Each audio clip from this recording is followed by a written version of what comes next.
નમસ્કાર મિત્રો, વિડીયોમાં તમારું સ્વાગત છે। જી હા મિત્રો, અત્યારે હાલના મોટા અને મહત્વના સમાચાર સામે આવી રહ્યા છે। તો મિત્રો, સમાચારમાં વાત કરીએ તો 1 એપ્રિલથી નવું નાણાકીય વર્ષ 2026-27 શરૂ થશે અને નવા નાણાકીય વર્ષથી બેંક, ટેક્સ, ગેસ, ટ્રાવેલ અને એટીએમ અને રોજિંદા ખર્ચ સંબંધિત નિયમોમાં ફેરફાર થશે, જેની સીધી અસર તમારા ખિસ્સા પર પડશે, જેના લીધે તમારા ખર્ચમાં વધારો થશે તો બીજી તરફ બચત પણ ઘટી શકે છે। તો ચાલો જાણીએ 1 એપ્રિલથી કયા કયા નિયમો બદલાઈ રહ્યા છે અને તમારા પર કેવી રીતે અસર થશે।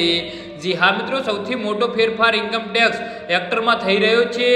1961 થી અમલમાં રહેલા ઇન્કમ ટેક્સ એક્ટના સ્થાને હવે નવો ઇન્કમ ટેક્સ એક્ટ 2025 લાગુ થશે। હવે આકારણી અને વર્ષની પ્રીવિયસ યર જેવા મૂંઝવણ ઊભી કરતા શબ્દોમાંથી મુક્તિ મળશે અને તેના પર સ્થાને માત્ર એક જ શબ્દ પર વર્ષ રહેશે। નવા આવકવેરા કાયદા સાથે અત્યાર સુધી વપરાતા ફોર્મ હોળ અને હોળ એ સ્થાને હવે 1 એપ્રિલથી ફોર્મ 130 અને ફોર્મ 131 આવશે।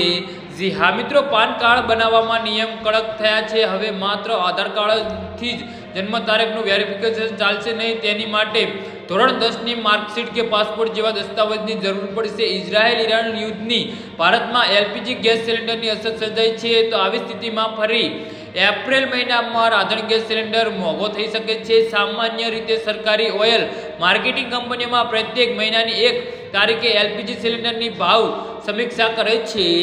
જી હા મિત્રો, 1 એપ્રિલ બાદ એટીએમમાંથી પૈસા ઉપાડવા પર વધુ ચાર્જ ચૂકવવો પડી શકે છે। એચડીએફસી બેંક જેવી ખાનગી બેંકો અને હવે યુપીઆઈ દ્વારા એટીએમમાંથી પૈસા ઉપાડવા પણ ફ્રી લિમિટ ગણાશે। 5 વખત એટીએમમાંથી પૈસા ઉપાડવા બાદ પ્રત્યેક ઉપાડ પર 23 રૂપિયા ચાર્જ ચૂકવવો પડશે। નવા કર માળખામાં મોટી રાહત મળી છે। હવે તમારી વાર્ષિક આવક 12 લાખ રૂપિયા સુધી છે તો તમારે કોઈ ટેક્સ ચૂકવવો પડશે નહીં। સેક્શન 87A હેઠળ રેબિટ વધારવાથી મધ્યમ વર્ગનો મોટો ફાયદો થશે।